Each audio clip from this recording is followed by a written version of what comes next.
Good morning and welcome back to the One Celtic Fans View. Today I have a fantastic guest that is more knowledgeable than the average Joe or me or you about Michael Nicholson.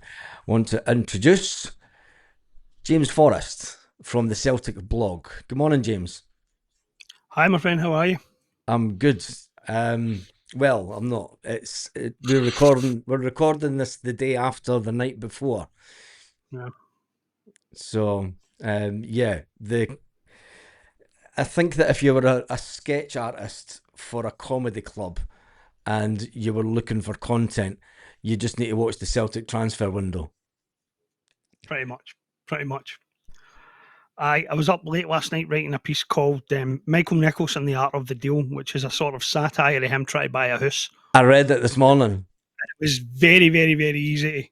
Yeah, Very, very easy to put I, that together when you've watched this transfer one day. My I God, read man. it this morning and I thought that's absolutely brilliant. And I thought, is that fiction or you had me convinced. None too Reading, mad to be true, but this club, mate, none too mad to be true. yeah, and I was reading the article and I thought, I'm actually starting to believe this is true. But Michael Nicholson, I mean, you've wrote about him extensively. You've wrote about the fact that he hasn't spoken to the fans in how many days? It's 1,349 now. 1,349 days without speaking to the fans. Tell us a bit about the Celtic blog. Tell us a bit about your history and tell us a bit about yourself. And some people say the obsession with Celtic and Michael Nicholson. I have been doing this since about 2000. I'm a child of 2012. Yep. I think that's when a lot of us got involved, not only in fan media, but in the whole politics of the club, politics of the Yes. SFA, politics of Ibrox, and all that other stuff. Yeah. And I kind of Yep. came out of that period. I was doing some other stuff. I was involved in some political campaigns and whatnot, and I was kind of trying to find my way into what I was going to do with the rest of my life. Yeah. And a guy called a guy called Dave Fox, who runs the Celtic Star now, Yeah. was a contributor on CQN, and he asked me to meet him and discuss a project with him. And that project turned out to be the Celtic Quick News magazine, and myself, him, and Paul Brennan launched that. Yep. And that was it. Within a year or two, within a year, I was running my own site called On Fields of Green. Okay. Um, Yeah. and we covered every single aspect of the Craig White fiasco and Yeah. the downfall of Rangers and all the nonsense that followed it. I mean, exciting time to be involved in blogging and exciting time to get into it. Yeah. But a year after that, the guys who put ads on the site offered me the Celtic blog. And I said, well, you do know that the site that I run on Fields of Green is a Scottish football site, no a Celtic site. And I would Yeah. like to run this the same way. And they're like, well, yeah, okay, give it a go. Yeah. See how it works. And so I always say that the Celtic blog is a Scottish football site Yeah. written by Celtic fans and run from and viewed from a Celtic fans' perspective. And that's why I write so much about them. That's why I write about Hearts and Aberdeen and Yeah. other teams when they're across the path of your club and they're Yeah. doing something interesting. But the focus has always got to be on what's going on in our own house. Yeah. And we've not been short of material for the Yeah. last few months or so. And it kind of started, I think, the present crisis, if we're going to call it that, we might as well call it Yeah. that since it's started in January. Yeah. Um, Yeah. and I wrote a piece when Kyogo was linked to a move away, and there's no way this will happen. There's no way this will happen for it. If it does happen in January, it won't happen for weeks. It's so far outside the realm of possibility that we'll sell this guy well. We've got a Champions League campaign ongoing. It's just not even worth taking seriously. And then coming out of the young boys game, we heard that it was virtually done, and I was Yeah. absolutely stunned. So you're When hearing we that at the stadium? yeah, I was coming out of the ground when I heard that when we heard that Kyogo had been given permission to go and It's go to France madness. and talk about the deal, and I thought, I don't what really? We've got Aston Villa in a week. What is that? There's no way that Rodgers can be happy with that. There's no way Rodgers can allow Yeah. that. And it happened, and from that moment on, I thought these guys have lost any benefit of the doubt. They Mhm. gave up on the Aston Villa game. The Aston Villa game was a chance to put 3 more points on the board, climb that table just a wee bit, Yeah. earn more money, get a better draw, and they just wrote it off. They were just like, we're happy just to be here. Mission accomplished. We're through. don't need to take that game seriously. And then when they didn't replace him, they sent a clear message that they weren't taking Bayern Munich seriously either. They abandoned the whole cause of progressing in Europe and embarrassed the manager because he made it absolutely clear that he wanted to replace Kyogo and that he didn't see Maeda as a centre forward. And I mean, the manager had been saying for weeks that going into that one day, what we needed was we needed. He's been saying that we needed a striker since Kyogo left. He said that we needed wingers, especially since Jota was out. And as soon as we sold Kuhn, we knew we needed two wingers. Now, yes, we got wingers in, but we didn't get anybody. And then selling Adam Ida without bringing a replacement. And people will say, well, we've brought in Shin Yamada, we've brought in Osmond. Shin Yamada's not a direct replacement for Kyogo. Osmond, he's a replacement for Daniel Cummins. Let's put it into perspective. Yeah. Let's jump back even further. What's been your dealings with Nicholson, or what's been your knowledge of Nicholson coming up through the ranks at Celtic? I met Michael Nicholson once, and it's a bit of a red letter day for me because it was back in August 2018 during the last fiasco at Brendan Rodgers transfer window where he had a lot of targets and didn't get any of them. Yeah. And myself and Pat McVeigh halted where we were at Celtic Park for a meeting with Law to discuss Resolution 12. Yep. And the night before that game, we played AEK Athens at Celtic Park. As everybody knows, Rodgers had sort of self-detonated at the pre-match press conference and slammed the board and the transfer policy and all that stuff. And the night of the game, somebody for the Celtic board spoke to Chris McLaughlin at the BBC and absolutely trashed Rodgers to all the journalists. And McLaughlin reported that on the BBC. And I was at the game that night and I was writing about it. And I put up a piece about it and I got a torrent of responses saying, so we're trusting Chris McLaughlin now, are we? And I actually said, we are actually trusting Chris McLaughlin. And I said, if a BBC journalist lies about something like that, he's done at Celtic Park. He's never trusted again. So I trust Chris McLaughlin. So the following day, of course, that game was an absolute shit show. Went to Celtic Park the next day for my meeting with Alted and Law, and there was Michael Nicholson taking notes.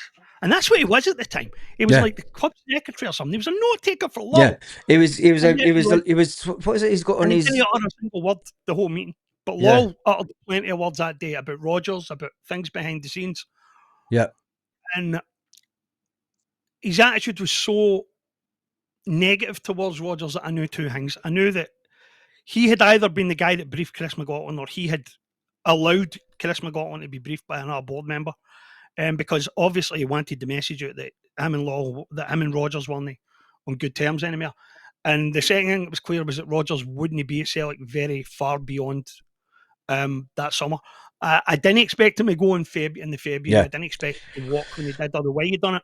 But I knew that he would be manager at the end of the season. I knew that relationship was that was common knowledge between people that sat in the main stand. Yeah. Because at that time, I mean, I'd still had heavy connections with people in the Green Brigade, especially someone that ran the tickets for the Green Brigade for many, many years. I was still sitting in the Club Celtic lounge. I mean, basically, the way that this group chat was, we had people all around the ground, and we had someone that dealt with a lot of season tickets on behalf of Celtic. I mean, you're talking hundreds, and sat in the director's box, up behind the director's box. And he said at that time, Rodgers isn't going to be here. I mean, it was common knowledge. Whilst all the fans are singing Brendan Rodgers is here till 10 in a row, we're sitting going, no, he's not. And I think that it had become knowledge then that he wanted to leave that summer until. That must have been the January moment. Transfer when it happened, and they done it to him over again, and that was it. Yeah, I wrote a really scathing piece about Rodgers, and I have made mistakes in blogging plenty of times. We all do it. We've got things wrong. We've made silly predictions. The stuff that I wrote about Ange was so far from anything that was accurate. I mean, I thought that was our Pedro Cassini appointment, and I wrote that at Yeah. great length. And I was so completely off the mark there that it was incredible. But there's only one thing I ever regret writing, and that was the piece that I wrote about Rodgers on the day he left. Yeah. Because I knew who was responsible for that, and I should have blamed the people who were responsible for it, and I blamed him instead. I was really pissed off him, and Yeah. it's the only thing I would honestly go back and change that I've ever wrote on. I mean, I know the person that organised the taxi for Rodgers to go out to Lennoxtown to pick up his stuff, and it was the same person that sat in the same place that we just spoke about. And it was upsetting the way he left, but you can understand Lawwell wanting the compensation. Yep. You know, and that's what it was pushed. I can remember sitting with Danny McGrain in 20. It was just before COVID. It was about the February. There was an evening with Danny McGrain in Burnt Island, and it was through. I think it was Paul John Taylor's one of his events, and I filmed it. This moment with Danny, because Danny turned around and said, Brendan Rodgers didn't need the money. He was he loved learning about football. He was football daft. He said that he sat with Brendan and had lunch at Lennoxtown, and he said to Brendan, what's this nonsense about Leicester? And he was like, it's nothing, Danny, it's just paper talk. That evening he was gone. He says either Brendan Rodgers is a great liar or something happened. Do you know? And he says, for the I know, I'm just Danny. I'm just kicking around the club. Just, do you know what I mean? You could tell Danny anything. And from that moment on, bringing back Neil Lennon, the whole giving him the job in the showers. I can remember getting on the bus after that day at Hampden, and the atmosphere just going flat. I've never kicked that stick for anything I've ever written as the piece that I wrote that day about that appointment. Yeah. Fast forward. It was almost universally negative. And the weird thing is that years later, almost everybody I spoke to said they felt the same way as I did. I was the only person that wrote it. I was the only person that said it. Yeah. But everybody felt the same way. Everybody. Yep. Yeah. Well, I remember the emailing me and saying, you've went too far there. And I'm like, well, no went too far at all. I can remember you were looking at people were saying that they felt the same way, and I knew everybody did. Everybody that was in and around the buses at Hampden that day were all cheering and everything. It was like, yeah, and then it came out, and then everybody, the atmosphere just went boom and died. Fast forward to obviously Chris Mackay coming in. What do you think really happened there? Oh, Dom Mackay. Yeah, Dom Mackay, aye. Dom Mackay. A weird thing happened just before that. I wrote an article. I can't even remember what the general tenor rate was. And we got an email from Celtic Park, which was extremely unhappy with what I'd written, right? And so the guys, the ad company guys, the guys who own the site, they got in touch with me first, and they said, well, listen, we've had this thing for Celtic, and they're not happy about what you've done. But their attitude was like, we've read this, there's nothing wrong with this. Yeah. So we're going to ask what their problem is and find out what the hell's going on. So they spoke to a guy at Celtic who I won't name. I'll spare you the embarrassment, mate. And he said, look, somebody jumped the gun there. That's a mistake, right? Tell James to get in touch. I might speak to him. And that was the start of the fan media outreach thing. Yeah. This guy said to me, you and a bunch of other guys have been invited to come and meet the new manager and the new chief executive and put your questions to him. And I had already watched some of Angie's videos, and I'd read his book by then, and I was dying to meet him. I turned around 180 degrees on him, and I was dying to meet him. But the chance to speak to Mackay was really, really interesting, because I thought, that's some guys putting himself in front of fan media. That's a huge step forward. That's massive. So I really enjoyed that. And I thought the two of them were excellent together. I thought Mackay came across really well, really confident and really articulate. Yep. And I'd suggested that I think one of the questions I asked him was about SFA restructuring and stuff like that, and our club taking a front foot on general reforms to the game. And he said, "No, I understand your point, and I'm happy to engage on it." He said, "But I hope you understand that my focus is on our house first." And I thought, that's fucking excellent. I like that. Yeah. Can't argue with that. And what happened there, I genuinely, to this day, I'm still gobsmacked. That's the most optimistic I've ever felt. Yes, me too. Fan that day and talking to them too, and hearing the two of them articulating a vision that was really on point, and the two of them both wanted to make massive changes inside the club. And I thought, this is the start of something. And then I think 7 months or something, he was gone.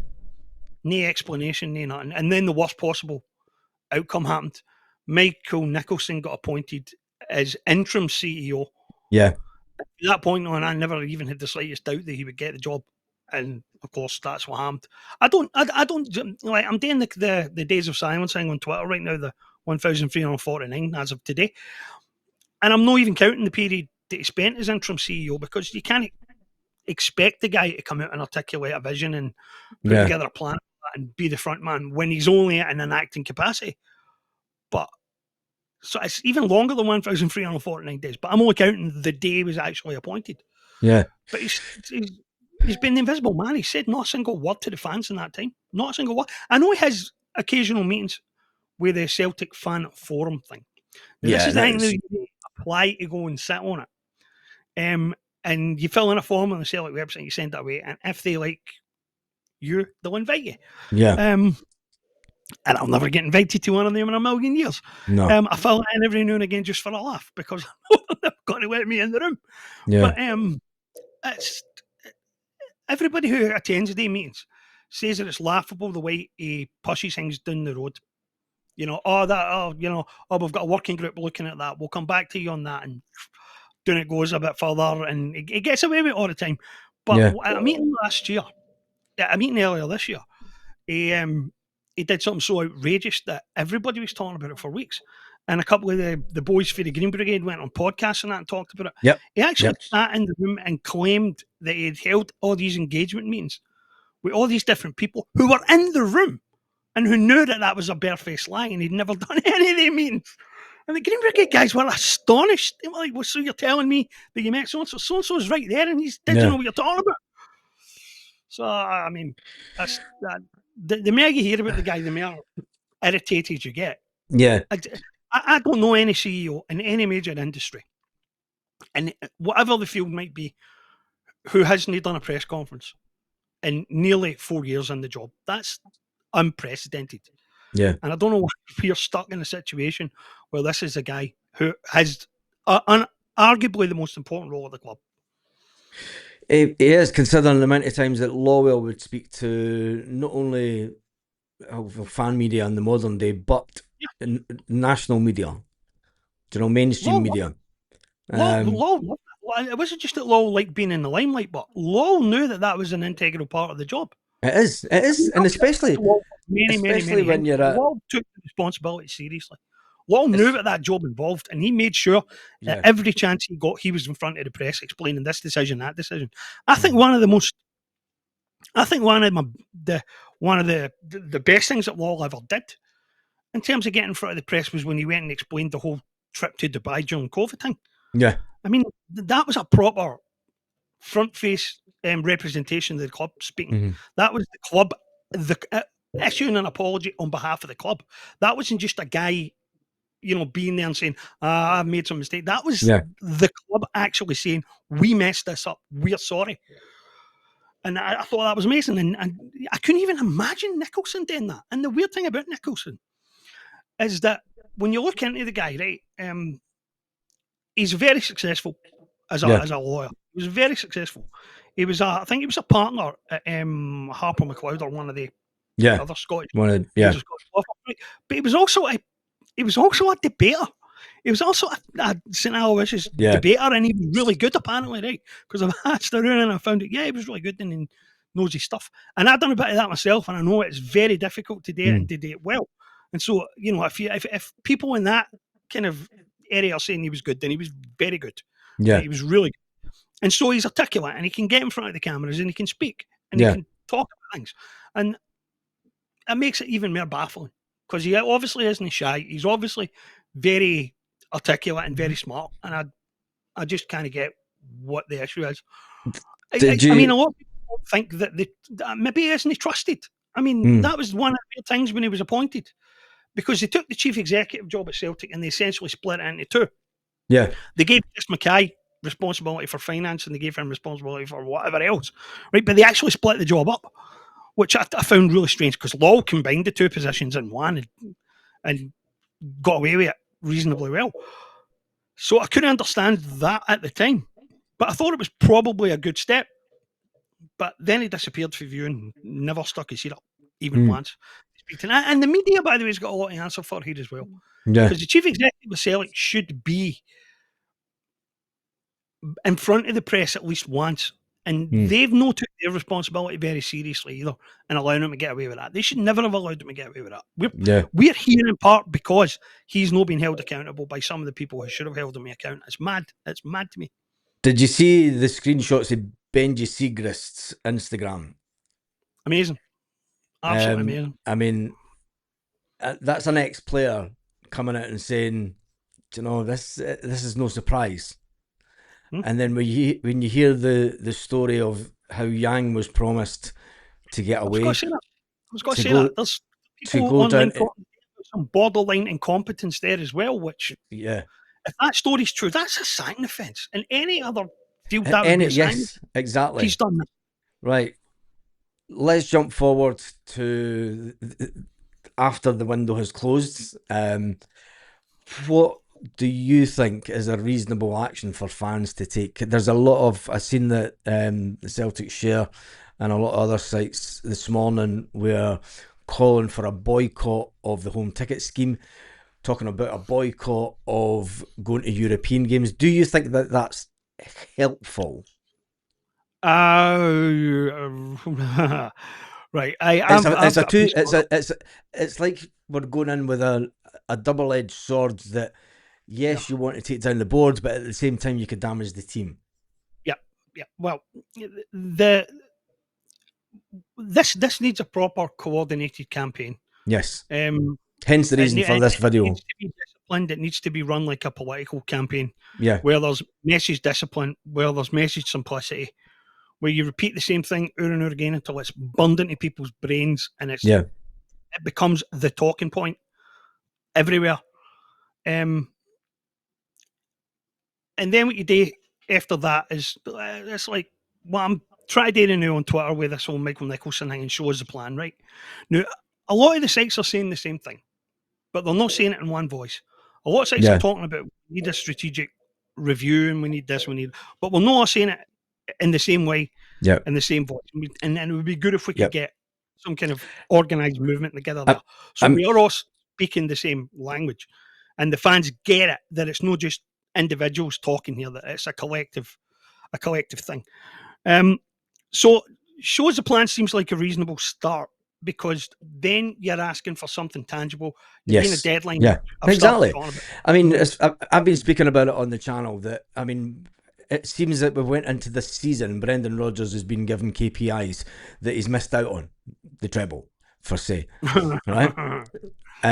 But in the same sense, for me, Michael Nicholson, if he wants to get into the whole business ether and talking, he's missed out on his very important KPIs at this moment. Yeah. And when you miss out on KPIs, you need held accountable, especially at that level. And all we're asking for is some accountability within the club. Celtic And Underground wrote an article about Celtic's accountability failure yeah, last week, which I thought was tremendous. And they basically said that there's no accountability at any level at the club. You've got players who don't want to take responsibility, a manager who wants to pass the buck in responsibility, and up and up and up and up, and it goes all the way to the top. But that culture starts at the top and filters down the way. It doesn't start at the bottom. exactly. I was about to say that comes from, if the players are thinking that, they're seeing that the way that the hierarchy at the club is working, and if they're being lackadaisical in players talk to each other. If a player's being told that he's getting to leave, he's told all his teammates. Callum McGregor's getting ready to chuck him at the WhatsApp group. Do you know? He's ready for the "you have been ejected" type thing. So players talk, and if they talk about, I've been told that we could leave, and in using that, fuck, Celtic's ignoring it. Michael Nicholson's ignoring phone calls. Do you know Benji Seagrass coming out and giving us a little insight to know this is the same old Celtic? Do you know? If that's happening at the top, it's no wonder that players on the pitch are going, why should I bother? The club's run by clowns. Aye. And especially the foreign-based players, because they don't have, they haven't come through the system like James Forrest and Callum McGregor and that. They're focused and they're committed because it's their job. But the back of their mind, they're like, I'm out of here in a year. I'm out of here in whenever. So, you know, this is just it's a stepping stone throughout my career. It's a couple of medals on my shoulder and on to the next one. That's the reality of modern football. If it is filtering down and the negligence is there at all levels, we do need some sort of concerted campaign to get Nicholson to speak. I've seen someone on Twitter saying that knows him personally, seemingly, and he said, look, he will not bow down to pressure. Not from Twitter, not from the media. I wouldn't put too much money on that. I think the fact that he's not been put under any pressure means that we can't answer that question adequately. The one thing that's been really depressing about the last week or so is the amount of helplessness that you find when you talk to fans. They don't know how they're supposed to respond or if there's anything we can do. And I think the first thing that we can do is get that mindset as far to fake as possible. Because fans have to realise that we have agency in this and that we are the most people at the club. And if we want change, we will get it. We will get it. It's not a debate. But you have to want it and you have to know how to get it. Yes. And you're talking about the home cup ticket scheme. I'm putting up a piece tonight about how we about the need to destroy the home cup ticket scheme. I mean, I can't put it in mere basic terms. The supporters associations ought to get together, ballot their members, and all withdraw for it at the same time, because the system itself is coercive and it stops fans from taking individual action. That's what it's whether it's designed to do that or whether it does that by accident or whatever. Well, it is now something that holds people back and limits individual agency. And there has to be a collective action to smash it to pieces and end it once and for all. Because if all the supporters buses pull it, then it's done. Then its reason for existing is gone. Yeah. And once that goes, fans have the individual choice again as to whether they will attend games. And it's not even about a boycott. It's not even about asking fans to boycott. You don't have to boycott. You can just pull out the scheme and still go to games. But the act of pulling out the scheme tells the board that you want to be able to choose when you go to games. Yeah, because the home ticket scheme, I mean, as soon as a cup draw is made, sometimes the money's out your bank within a day. Yeah. Do you know? And it's crazy. I mean, I used to have 5 tickets in my name at one point, and I mean, you dreaded you dreaded a home tie sometime. You wanted a home tie, but at the same time, you're like, oh, Jesus. I mean, at one point, I mean, you're thinking Celtic just own you. You're just working just to pay for going to see Celtic, and there's a lot of people like that. Do you know? There's a lot of fans that, I mean, fans get a lot of stick. And the ones that go to away games get a lot of stick. And the ones that go to European away games sometimes get a lot of stick about what they're singing or whatever. But they're the guys that spend the most money. Huh? And people that sit and watch Celtic and they don't realise the amount of money that people actually spend going to games, going to away games. Do you know, it's not just the price of the tickets. Do you know, it's the whole cost. It's a fortune. I mean, I know guys that actually plan their holidays around the football season. You know, it's like, when's the international break? Well, we're going on holiday then. Yep. You know, simple as that. Aye. So, what do you think the next step is for the Celtic fan base as a collective? There's a lot of things that fans can do individually, but as a collective, that's when we've really got power and when we've really got a voice. Because the board isn't scared of anger. The board's scared of collective anger. Yeah. And they're not scared of like individual initiative. They're really scared if we all come together as a group. Yeah. And I think people are waking up to the fact that we need some kind of collective front. Alteed's been talking about working through the Celtic Trust and creating a Celtic membership scheme. Yeah. I was opposed to that idea, by the way, 5 years ago, 10 years ago. I would have fought to my dying breath to oppose an idea like that because it would have created a two-tier support. Yeah. But the way he's talking about doing it isn't through the club, but through the trust itself. Yeah. Expanding the trust membership so it's not just about shareholders, but about Celtic fans as a whole. And using membership fees and whatever to get legal expertise and stuff, which challenges the way the club is run and whether or not it's even legally proper for a guy who just happens to be the largest shareholder and a non-executive director to effectively run the guys who are exactly. on the board. You know what I mean? There's a lot of avenues to go down here, but it has to be done collectively. And I think now that people are starting to think about collective action, we're on the right path and we're moving forward. The fact that that slowly but surely we're eliminating this argument, we can't get rid of these people. As soon as we start erasing that line and getting rid of that, then we're really in business and we can really start affecting the way the club is run. It's a bit of people have never been put under sustained pressure, and I don't think they're up to it. I genuinely don't think. I mean, you can give them praise when praise is due, but the way that the club has been run over the last couple of years, I mean, I've documented it on the channel saying that look, there is periods of what I call managed decline. We've seen that under Martin O'Neill. We've seen it under Gordon Strachan. Neil Lennon, before the game at the weekend, spoke about the fact that he sold 3 players. He couldn't get players of the adequate quality in, so this playing squad declined. Managed decline. You know, you can still be successful, and this is when I've been banging on about this for years. You can still be successful as you were under Ronnie Dyler. Massive managed decline. Big area of Celtic Park completely clear for European nights. You can still be successful through managed decline, keep increasing profitability of the club, and keep going forward. Where we're marching to 9 in a row, you know. So fans aren't going to question things, but it's only when the shit hits the fan, and the shit hit the fan last night on the 1st of September, and this has to be the wake up call for the wider fan base to go, right, do you know what? That it is now time that we all do come together. On a side note, you're talking about Dermot Desmond and his 35% shares. What can you tell me about the other 2 biggest shareholders that are Scottish? Who are we talking about?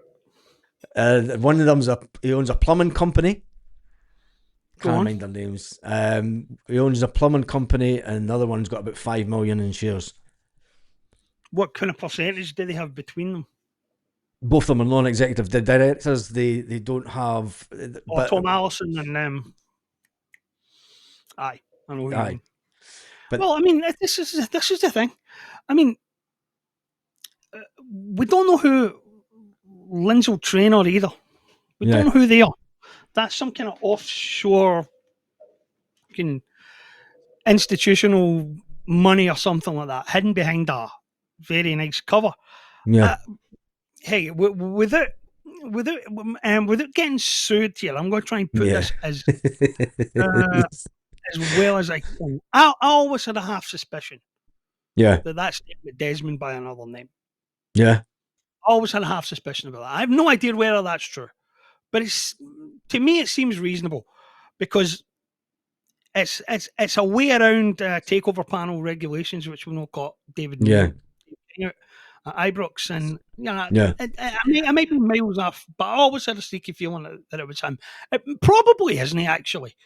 It probably is just some institutional group that don't want to be associated too directly with Celtic and the club's politics, but they're an issue because a shareholding that size wields a lot of influence, and combined with Desmond, that makes Desmond's position unassailable. Yeah, but Desmond's not really the issue anyway. No, Desmond, he's not. He's Desmond. I mean, a lot of people are pointing the finger. Is what allows Desmond to run the club. Yes, and as long as these guys are willing to do it Dermot Desmond's way, we're never going to change anything. Mm-hmm. But if you replace Michael Nicholson, if you get rid of Michael Nicholson, and Michael Nicholson's replacement is chosen in an open process where they go out and they interview people and they find the best possible person, and you get somebody independent of the current system, that's a step forward right away. That breaks Desmond's stranglehold on the board and on strategic initiative. That completely changes everything. You do the same with the chairman, and that's a game changer. Right, that realigns the whole club, and it means that Desmond's influence is again restricted to being just another shareholder they have to answer to, and they do have to answer to him to an extent because he's a major shareholder, and you have to answer to all the major shareholders. But he doesn't get to dictate policy, and he doesn't get veto on every decision he doesn't like. And that's how you break Desmond's stranglehold in the club. It's not even about buying out Desmond and finding £200 million. When you erase his control of the board, you take away his ability to make policy as he sees fit. The guys on that board are there to serve the institution. They are not there to serve one guy, and that's what they do. And as long as that's the problem, we're going to have days like yesterday. Let's hope we don't. But Brendan Rodgers, like this. We can't go to next summer let these people pick a manager. That's just inconceivable. Yeah, Brendan Rodgers has 10 days before he needs to speak to the media again. What do you expect to come out from Celtic in the next 10 days? I think very little will come out of the club. I think Rodgers, by the way, Rodgers will get absolutely pilloried for it. But Rodgers will come out and he'll do the whole, we have to move forward as one and we have to be unified. This is what I have to work with and we have to do it. But exactly what I've been saying. I say on CQN today that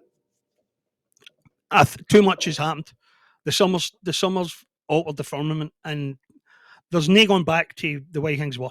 That a Rubicon get crossed this summer. That the second the board of directors takes it upon itself to deliberately hamstring the manager of Celtic and thus affect the club in the way that they have, they've lost their right to sit at the top table. They've lost their right to run this club.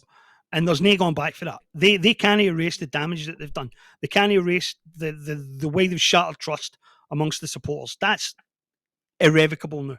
They've already made a decision that is never going to be reversed. There's no way they can make it right.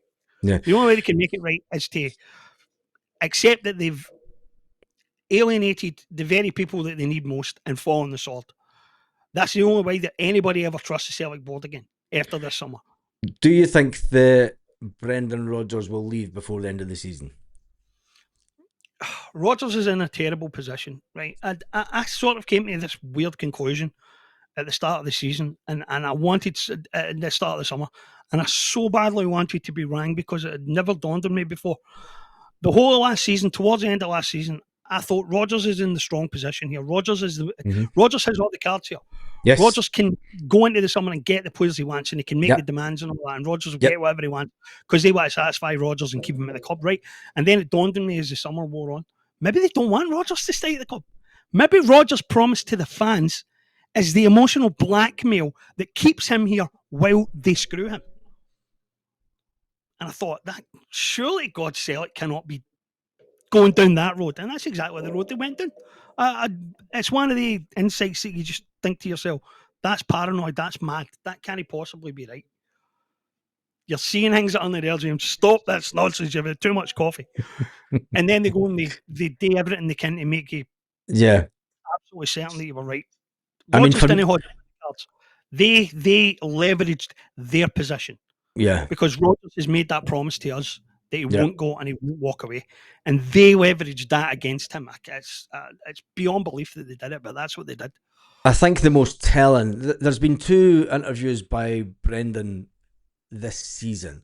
The very first interview of the season after pre-season, the first game of the season, where Brendan Rodgers laid his cards on the table, spoke about the meeting that he, Nicholson, Dermot had during the summer, and I felt it came across as it was an honest interview, and he was just telling, this is how it is. I need to, and you've always got to listen because Brendan's very articulate and he can put things across and he can tell you little things without actually coming out and saying it. And the biggest thing that he said to me, well, that I took from it, was, I need to earn the right to get a new contract. And I thought, wait a minute. Okay, that means... You've not had that right already in the last 2 that years. that means, from a business perspective, he's went into a meeting, and having been in high level management in my previous life, it all comes down to KPIs. Do you know? And that's what you talk about. You know, key performance indicators. You didn't win a treble. You need to prove to us you can get us into the Champions League. But I need the money to get the better players. We've not replaced. Look, the squad's good enough. Look what it did in Munich. Do you know? Look what it did in the Champions League. It should be able to do it. But then chip by chip by chip by chip, we start chipping away at the squad. And then there was the interview where he was asked about Adam Ida. I never in my entirety, even when I think back to the day that we almost got Mo Johnston back, and Mo Johnston turned his back that night and crossed the divide. We've never seen an interview. This is the enormity that I'm taking the interview with Brendan Rodgers, where he said, I don't know why he was sold. I don't know why he's been sold. What's your take on that? I think you're right to flag that as a major point of concern. When he comes out and says that he won't be allowed to leave until the replacement's in the door, Yeah. That was what he should have done when it was Kyogo. It's what he should have done when it was Nicholas Kuhn. So it was great to hear him actually draw that line. And then he just pissed over that line. He sold Ida anyway, and he still never got his striker. So the public humiliation of Rodgers is the thing that scares me the most about this. Because if they're willing to treat a guy who does genuinely have affection for the club and wants the best thing for the club, a guy who's won things and been successful, a guy who's charted a positive vision that all the fans are behind, if they're willing to treat him like this, publicly treat him like this, and publicly humiliate him like that, then how in God's name are we going to sell this club to the next guy? It's impossible. It's impossible. I can't imagine Michael Nicholson sitting down with any prospective candidate and impressing that guy. If that guy asks even the smallest questions about what happened this summer. And the first thing that anybody who sits for that interview is going to do is phone Brendan Rodgers first and say, tell me the truth, what are they like to work for? And Rodgers won't leave them without a name. Of course he will. And Rodgers can go this time, by the way, without signing an NDA or anything. Yeah. Rodgers can tell the whole story once he leaves. I hope he does. That's been an interesting interview. It's been absolutely fantastic. Thanks to everyone who's subscribed to the channel. This has been James Forrest from the Celtic blog. Make sure to check out his blogs. There are thousands he's already do. And on Twitter. On that note, have an absolutely fantastic day, Celtic fans, wherever you are, all around the world.